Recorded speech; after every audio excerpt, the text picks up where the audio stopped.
Thunder Bay is one of the most off-the-radar yet underrated travel destinations in all of Canada. Surrounding the city are incredible natural sights, from Wemay Canyon to the powerful Quebec Falls just outside of town. In today's episode, we continue west to the town of Kenora, driving through the western edge of the Canadian Shield and into the rugged wilderness of the White Shell. This is part 3 of our journey across the Canadian Shield, and the adventure is only getting started. This was my hostel for the night, called the Haven Hostel, located at 226 Ambrose Street, and it was great. Quick stay overnight, and well run, and the interior was nice as well. So, got a good sleep last night after my long drive yesterday, and it's a beautiful sunny morning here in Thunder Bay. I'm gonna just walk around the town a little bit, just see what's up here before I depart, and grab a couple food items on the way to town as well. So, Thunder Bay, Ontario. What an awesome name for a town. Thunder Bay. I like it.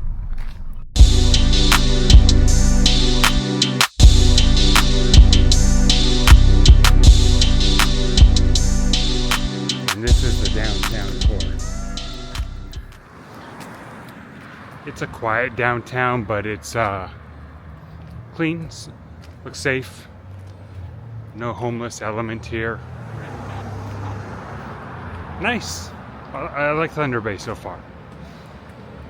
Granted, I've only been walking around for a short time, but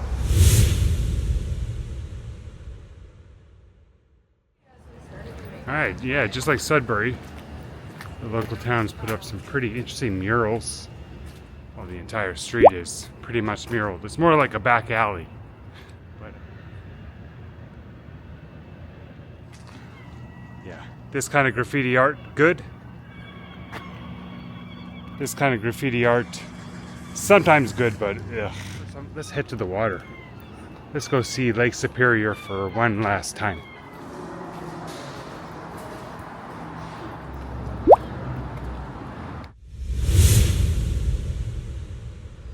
I am quite impressed with Thunder Bay in my short little visit here. All the cities of Northern Ontario, from Sudbury to Sault Ste. Marie, the small towns sprinkled in between, and now here Thunder Bay, have been quite nice. I noticed more of a homelessness issue in Sudbury, which was present but not overwhelming. I've heard some rumors about Thunder Bay being unsafe at times, but I don't feel that here. The city of Thunder Bay has a city population of about 110,000, a metro population of 130,000, and the name Thunder Bay itself is quite interesting. So in the late 1960s, the cities of Port Arthur, Fort William, and some nearby townships decided to amalgamate together to form a city, and they had a referendum in the city to give it a new name. And there was 3 options on the referendum. One was Thunder Bay, the other one was Lakehead, and the other one was the Lakehead. Well, the majority of people preferred the name Lakehead, or the Lakehead. So all the votes went there, but they were split. And Thunder Bay ended up winning the competition because the votes were split with a narrow minority of votes, if that makes any sense. So that's how Thunder Bay got its name, through a referendum and a vote split, and I'm glad they picked the name Thunder Bay. Badass name.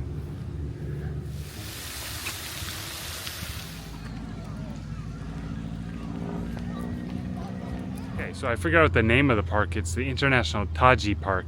Taiji means basically Tai Chi. You know that exercise that old Chinese people do in parks where they're kind of moving their bodies? I'm not sure why it has a Chinese name. Here's a Chinaman here.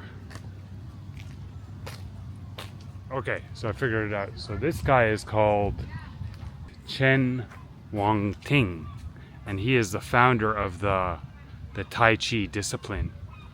So it seems the city here of Thunder Bay has some ties with a Chinese city called Zhaozhou, and they established this international friendship city relationship together, hence why we have the Chinese statues here. Bizarre.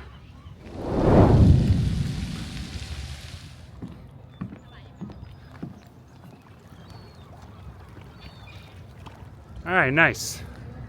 I'm gonna head back now to my car and get moving soon. But oh yeah, one last view of Lake Superior.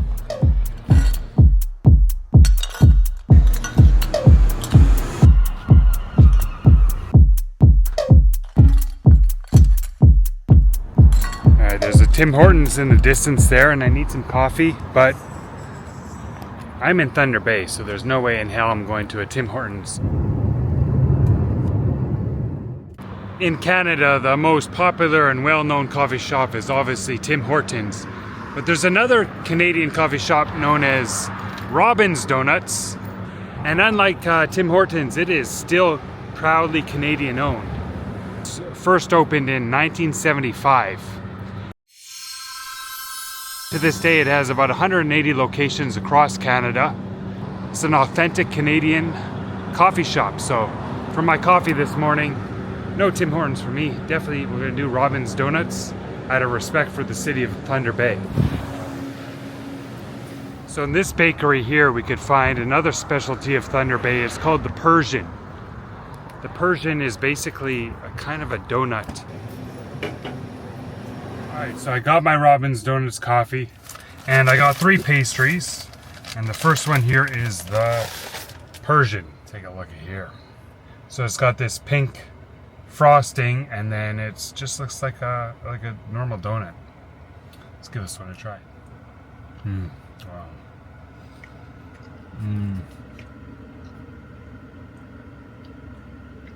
Forgive me, let me finish my chew.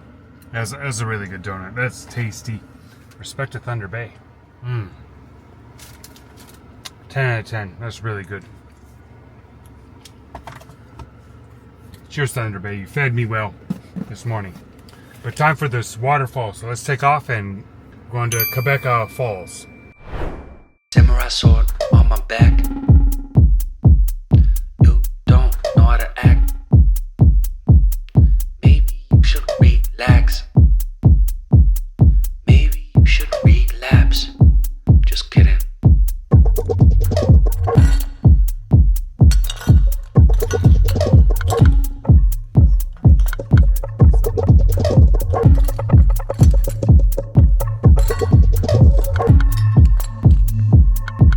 Stop. Woo. Woo.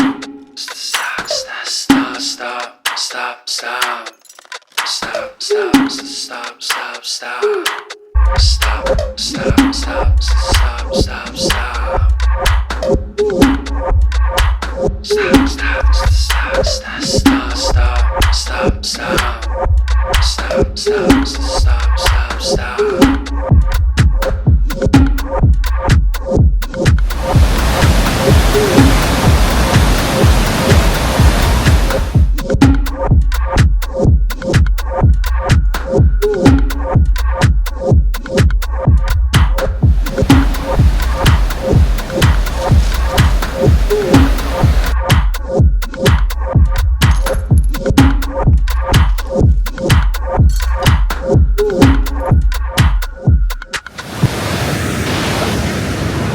Pretty incredible.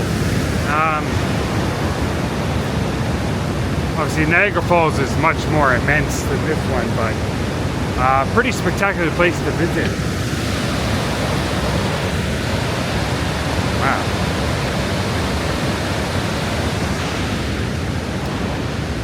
And the weirdest thing is, like, while doing research for my trip across Canada, I had never heard of this waterfalls before, even growing up in Canada. There's a lot of new places that I've discovered planning for this trip and taking this trip thus far.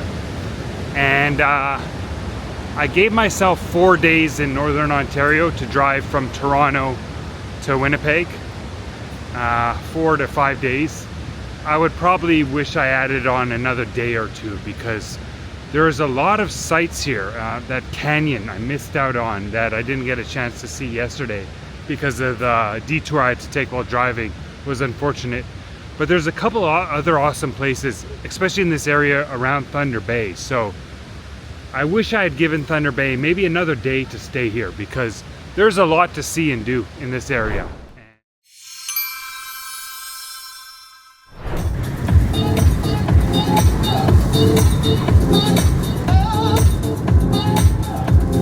These trees are weird. And the rain is starting.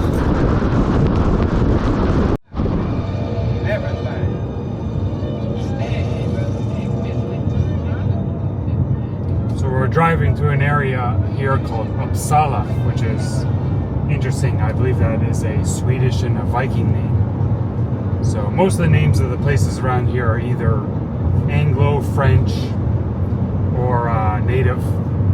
But Upsala, interesting choice for a name. Here we're at Upsala Camping Ground. Nice little area here.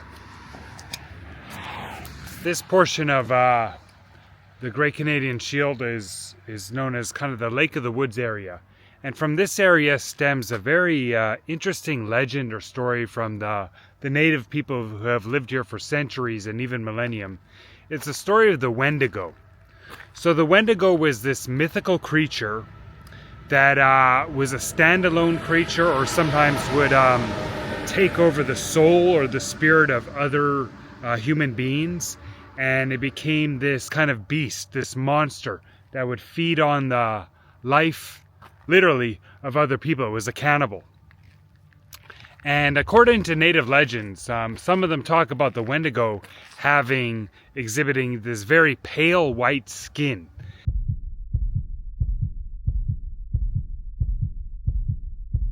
But the tale of the Wendigo does come from primarily this region of Canada. And it's interesting to think about. It's interesting to think about.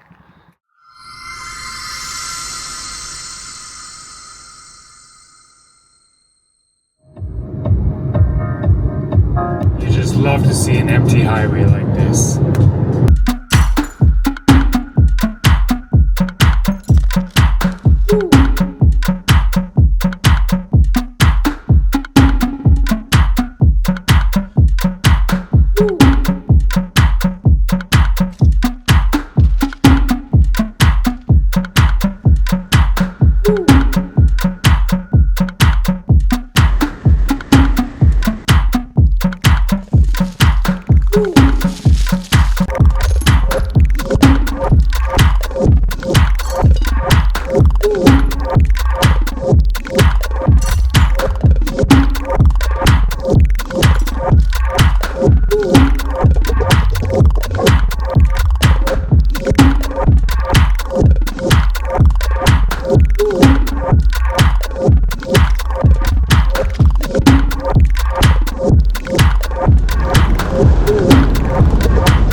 Staying at the local Kenora Inn Motel.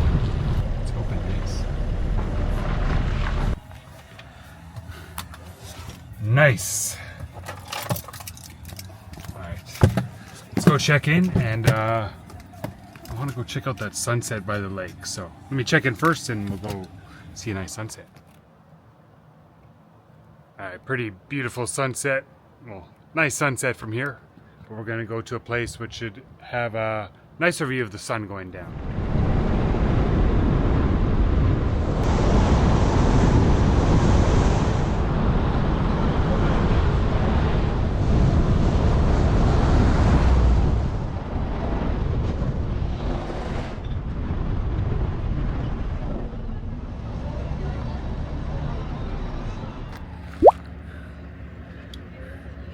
Nice view of the boat sailing back to harbor as the sun sets.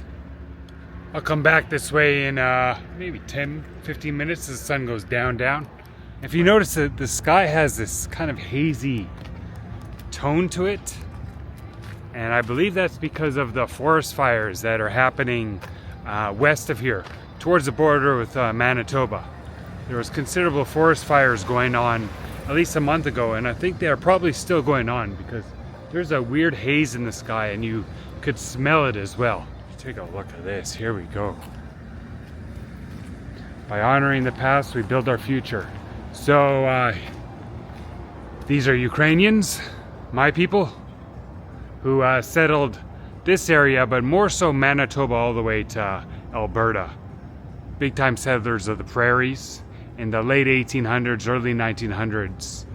Massive waves of them came from Ukraine in what was known as Galicia at the time. And in my journeys across Manitoba and Saskatchewan and Alberta, we'll touch on some of that a bit later.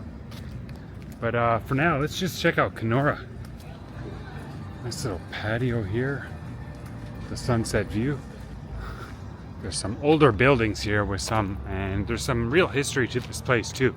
While I was doing research on Kenora, I found out that there's a considerable past to this place.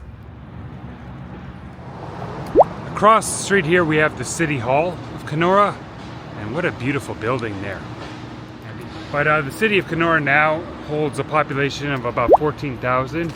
But in the summertime, the size of the city increases significantly because this is really a summer destination. Because around the town, there's plenty of cottages and lakes, and many people come to the city or big town to start off their fishing and hunting adventures in the nearby woods. Another interesting thing about Kenora is it used to be called Rat Portage. That was the former name, Rat Portage. And the city of Rat Portage was established in 1895. I believe that's right. 1878, sorry. But in 1905, they renamed the name to Kenora. And good call, because I wouldn't want to live in a place called Rat Portage. Yeah, so Kenora is situated beside a massive lake, but also it's that lake is connected to a number of rivers and streams that are connected to other lakes. If you look at the map from above, it's just ridiculously bonkers how much water elements there are around this place. And just driving here, I was just immensely impressed by the engineering, the forethought, the construction of these roads and rail across this landscape. It must have been a significant challenge to do that. So props to those guys who helped build this country. Ooh, Shakti.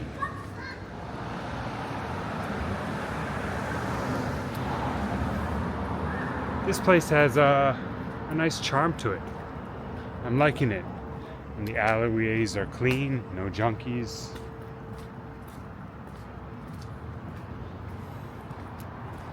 I grew up in Winnipeg, so it's about a couple hours drive here to Kenora. So I've been here a number of times in my youth on little family vacations. We would come out here and rent a cabin or go camping. And so I have some fond memories of this zone. It's good to be back.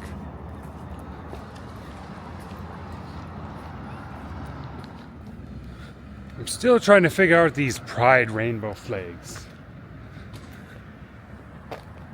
Just I'm living in a bit of a time warp because I have not lived in Canada for 2 decades, so I've been in Asia most of that time, and you don't see that stuff.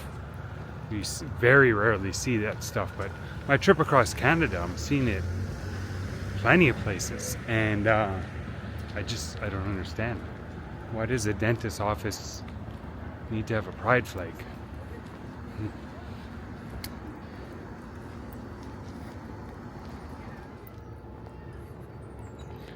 And across the water there is, I believe, the most expensive hotel in the city, with commanding views of Lake of the Woods.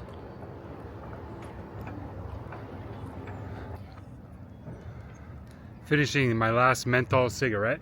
I bought a carton in Korea when I came over to Canada, but Canada, menthol cigarettes are illegal. What the fuck? And but but I heard you could get menthol cigarettes on Indian reserves. So I'm gonna try to do that tomorrow, or get through my cousins. They're not native, but they know how to get the goods. And tomorrow is a big day for me. A huge day in my trip, because I'll be entering my 7th province, Manitoba, and that's where I spent the first 25 years of my life. The first 5 years of my life, I grew up on a native reserve in the province called Ebb and Flow, and around 4 years old, I think, yeah, I moved to Winnipeg, where I spent the next 20 years of my life. So really looking forward to that. I have a lot of family in the city and the province. I'll be meeting them. Probably won't be showing them too much on the camera, but really excited to head back home. Home sweet home, eh?